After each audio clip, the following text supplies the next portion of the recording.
Salut YouTube et bienvenue dans une nouvelle vidéo. Aujourd'hui je remercie Acetech qui m'a envoyé tout un tas de produits différents comme vous pouvez le constater. Dans cette vidéo on va principalement parler de Full Auto Tracer de chez Acetech, donc à savoir le Acetech Brighter C, le Acetech Blaster et le Acetech Bifrost qui sont ces espèces de trois petits silencieux que vous pouvez voir sur la table ici. On va également parler du garde-main Vic et du silencieux Thor, qui sont tous les deux des produits expressément conçus pour le Kriss Vector de chez Krytac que vous pouvez voir là. Donc j'ai décidé de vous présenter tous ces produits dans une seule vidéo parce qu'ils sont relativement similaires. Je me suis dit que c'était plus pertinent de faire une seule vidéo du coup.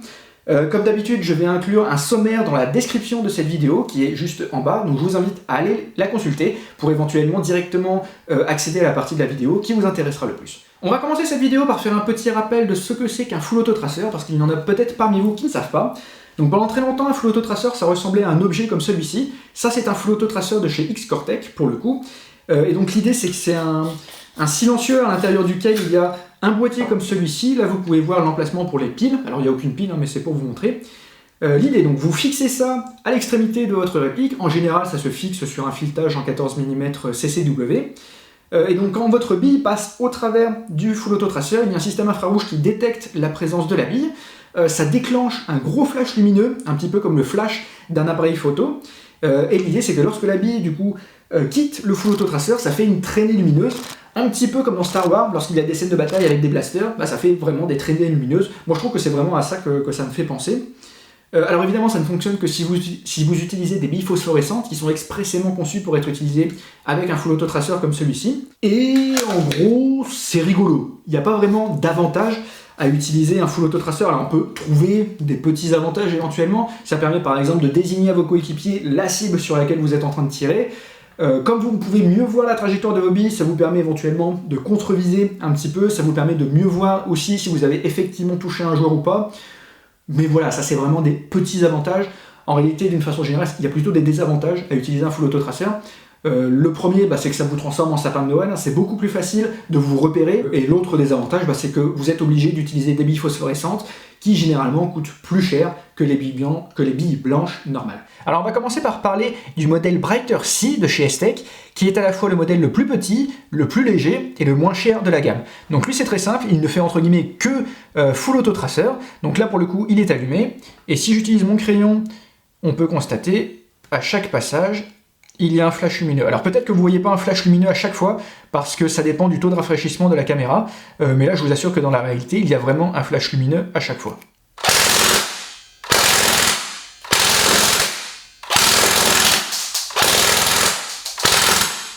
Et donc, comme il est tellement petit et léger, ça en fait un bon candidat si vous souhaitez mettre un Full Auto Tracer sur par exemple un GBB.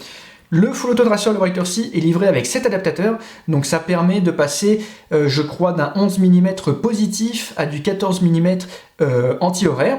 Donc le 11 mm positif, c'est ce qu'il y a sur certains GBB. Ça par exemple, c'est mon P226 de chez WE, et on peut voir que sur le canon externe, il y a un filetage interne. Donc l'idée, c'est de mettre ce filetage comme ceci. Donc on peut voir qu'il y a un trou de part et d'autre. Il y a également une clé Allen qui est vendue avec. Ça vous permet de passer la clé Allen au travers comme ça. Ça vous donne un levier qui vous permet de serrer un petit peu plus. Une fois que l'huile est bien installée, je peux prendre mon Brighter C et l'installer sur mon filetage. Voilà, comme ceci. Donc je ne le serre pas énormément, c'est juste pour vous montrer. Là, il est bien monté sur mon PD126. Et l'avantage, c'est qu'il est tellement léger que ça ne perturbe pas le cycle de mon GBB.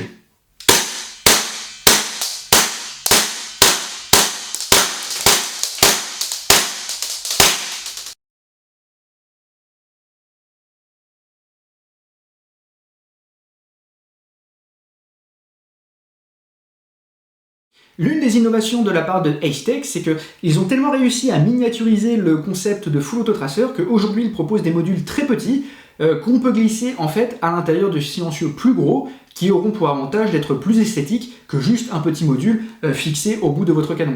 Donc là j'ai un exemple avec le silencieux Thor, donc de chez Acetech, qui est conçu pour être mis sur le Kriss Vector de chez Krytac. ou plus exactement, en fait, il est conçu pour être mis sur le cache-flamme du Kriss Vector de chez Crytek, ce qui fait que, dans l'absolu, rien ne vous empêche de mettre ce silencieux sur une autre réplique. Il suffit eh bien, de prendre le cache-flamme du Kriss Vector, de le mettre sur une autre de vos répliques, et à ce moment-là, vous pouvez mettre le silencieux Tor sur une autre de vos répliques. Donc l'idée, c'est que là, vous avez l'avant du silencieux, vous pouvez l'ouvrir comme ceci, et donc le brighter-ci, vous pouvez le glisser dans le conduit qui est là, qui est monté sur le ressort, vous replacez le capuchon comme ça, ensuite vous pouvez glisser le silencieux sur la réplique, et voilà, donc là vous avez le brighter-ci à l'intérieur du Tor qui est fixé sur le Kriss Vector de chez Crytek. Donc il y a d'autres exemples dans le catalogue de chez Ace-Tech. Je ne connais pas par cœur le catalogue, donc je vous invite à aller consulter la description de la vidéo dans laquelle vous trouverez un lien vers le catalogue. Donc il y a différents modèles de silencieux disponibles, il y a aussi différents modules, c'est-à-dire que vous n'êtes pas obligé d'utiliser un brighter-ci, je crois qu'il y a un autre module Bifrost en particulier si vous êtes intéressé par les capacités du Bifrost, donc je vous invite à aller voir à quoi ça ressemble. Donc ensuite on va parler très rapidement du garde-main Vic, que vous pouvez voir ici monté sur le Kriss Vector de chez Crytek.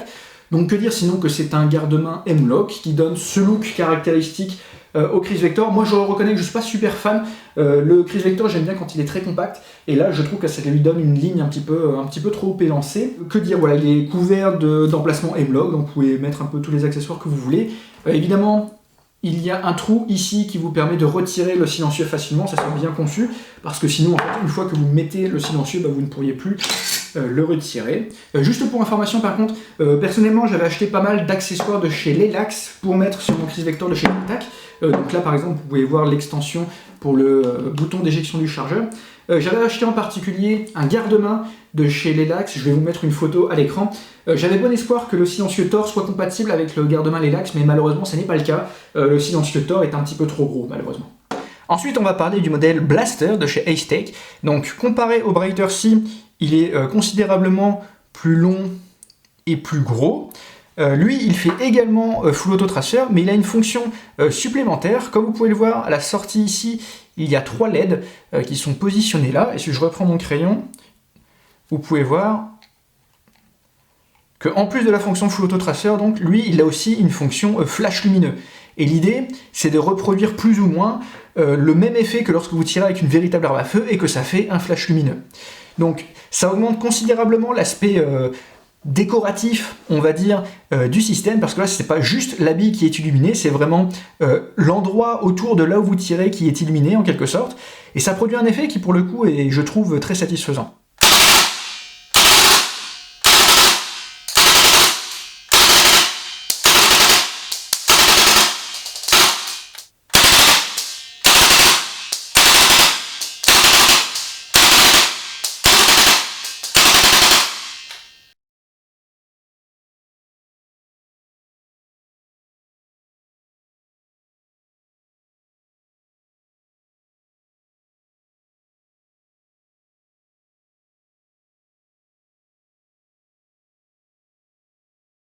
Par ailleurs, un autre intérêt du blaster, c'est que, alors si vous voulez la fonction traçante, évidemment vous avez besoin d'utiliser des billes phosphorescentes, par contre le flash lumineux, lui, il va s'activer quel que soit le type de bille que vous utilisez. Ce qui fait que si vous le souhaitez, en fait, vous pouvez utiliser ce système avec des billes blanches, vous n'aurez pas le côté bille traçante, par contre vous aurez le côté flash lumineux. Il est d'ailleurs possible de configurer le blaster, soit vous utilisez le mode full auto traceur, soit vous utilisez le mode flash lumineux, soit vous utilisez les deux à la fois, et ça vous donne du coup une façon relativement flexible d'utiliser ce système.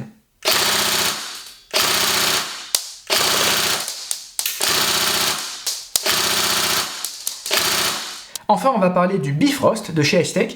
Donc, en comparaison, il est un tout petit peu plus long que le Blaster. Par contre, il est un peu plus étroit également. Et en gros, tout ce que vous pouvez faire avec le Blaster, vous pouvez également le faire avec le Bifrost. Vous avez la fonction Full Auto Tracer, vous avez la fonction Flash Lumineux. La différence, c'est que le Bifrost vous permet de choisir quelle couleur vous souhaitez avoir pour le flash lumineux. Vous avez tout un tas de différentes couleurs que vous pouvez choisir, et en plus de ces différentes couleurs, vous avez aussi deux modes un peu plus originaux. Vous avez un mode arc-en-ciel, où là vous allez carrément avoir un arc-en-ciel à la sortie de votre canon, et vous avez aussi un mode RGB, qui est une sorte de mode arc-en-ciel, mais avec juste 3 couleurs. Donc RGB, ça veut dire Red, Green, Blue.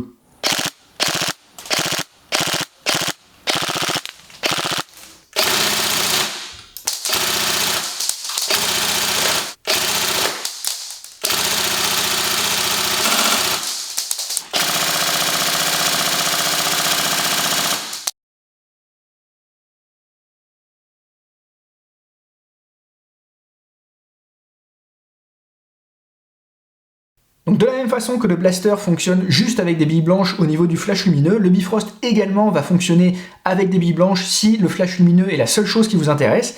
En réalité, il va peut-être même mieux fonctionner avec des billes blanches parce que le côté arc-en-ciel ou le côté RGB, il sera peut-être un peu plus visible lorsque vous utilisez des billes blanches. Par ailleurs, une nouveauté du Bifrost par rapport au blaster, c'est qu'il y a une fonction qu'ils ont décidé d'appeler Sniper. Et l'idée c'est que ça vous permet d'utiliser le mode full auto traceur mais seulement pour une bille sur 3. Alors plutôt que sniper, moi je trouve que ça fait plutôt un peu une fonction LMG parce qu'il me semble que dans la vraie vie les LMG fonctionnent un petit peu comme ça, c'est-à-dire que vous avez par exemple 2 balles normales et une balle traçante et là ça fait le même effet, c'est-à-dire que vous tirez 2 billes où ça ne va pas s'illuminer et vous allez tirer une bille traçante, un petit peu comme si vous utilisiez une mitrailleuse. Et par ailleurs, autant je trouve que c'est une fonction intéressante, autant je trouve que c'est un petit peu frustrant de se dire qu'on va utiliser des billes phosphorescentes, mais qu'au final, il n'y aura qu'un tiers des billes phosphorescentes qui va, entre guillemets, vraiment servir à quelque chose. Après, c'est une question de point de vue. En somme, voilà, je crois que je vous ai dit tout ce que je voulais vous dire à propos de ces full auto traceurs de chez Acetec, le Brighter C, le Blaster et le Bifrost. Et je suis assez impressionné, je dois dire, par ces produits. Et il faut savoir que les full auto traceurs, c'est pas une nouveauté, ça existe depuis longtemps. Moi, lorsque j'ai commencé à m'intéresser à l'airsoft au tout début des années 2000, ça existait déjà. Et pendant très longtemps, franchement, la technologie est restée la même. Et là, en l'espace de quelques années, Acetec, ils ont réussi à, d'une part, considérablement améliorer la technologie, je trouve, et d'autre part, à miniaturiser cette technologie, au point qu'aujourd'hui, on a vraiment ces full auto traceurs qui sont petits, qui sont légers, et qui ont des fonctionnalités qui, pour le coup, sont vraiment, je trouve, amusantes. En plus, l'autonomie est chouette, donc on parle de 20 000 coups pour le Brighter C et de 12 000 à 24 000 coups pour le Blaster et le Bifrost en fonction de si vous utilisez juste la fonction full auto traceur, juste la fonction flash lumineux ou les deux à la fois. Il se recharge facilement, il n'y a plus des piles maintenant, vous le rechargez via un câble USB qui est fourni avec le full auto traceur. Donc voilà, c'est des produits qui sont aboutis, c'est des produits qui sont amusants. Après, ça reste des produits évidemment qui sont dispensables.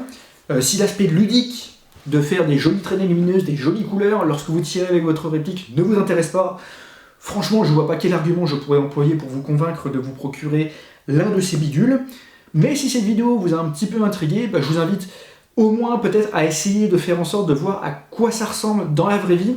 Parce que entre ce qu'on peut voir dans une vidéo et ce qu'on peut voir dans la vraie vie, c'est pas forcément super représentatif parce que le problème quand on utilise une caméra, il faut gérer la lumière, il faut gérer le taux de rafraîchissement de l'image. Ça fait des résultats en vidéo pour ce genre de produits qui sont pas toujours très parlants, donc j'ai vraiment fait de mon mieux pour essayer de faire quelque chose d'illustratif, mais voilà, je ne sais pas jusqu'à quel point j'ai bien réussi. Je terminerai enfin en disant que, comme vous l'avez constaté, je n'ai absolument pas parlé de la configuration dans cette vidéo. Je me suis dit que si je vous expliquais comment on l'allume, comment on l'éteint, comment on passe d'un mode à l'autre, ça allait être très long, très rébarbatif, et j'avais vraiment envie de réduire la vidéo au strict minimum. Donc ce que je fais, c'est que je vais inclure dans la description de la vidéo un lien vers les modes d'emploi de ces 3 produits. Il y a les modes d'emploi qu'on peut télécharger directement depuis le site de chez Acetec, donc ils sont bien faits, ils sont en anglais, et ils sont pas très durs à comprendre. Donc si l'aspect configuration vous intéresse, je vous invite à aller lire les modes d'emploi. Voilà, merci beaucoup d'avoir regardé cette vidéo, je remercie une nouvelle fois Acetec pour m'avoir envoyé ces produits, et puis moi, je vous dis à la prochaine fois pour une nouvelle vidéo. Salut!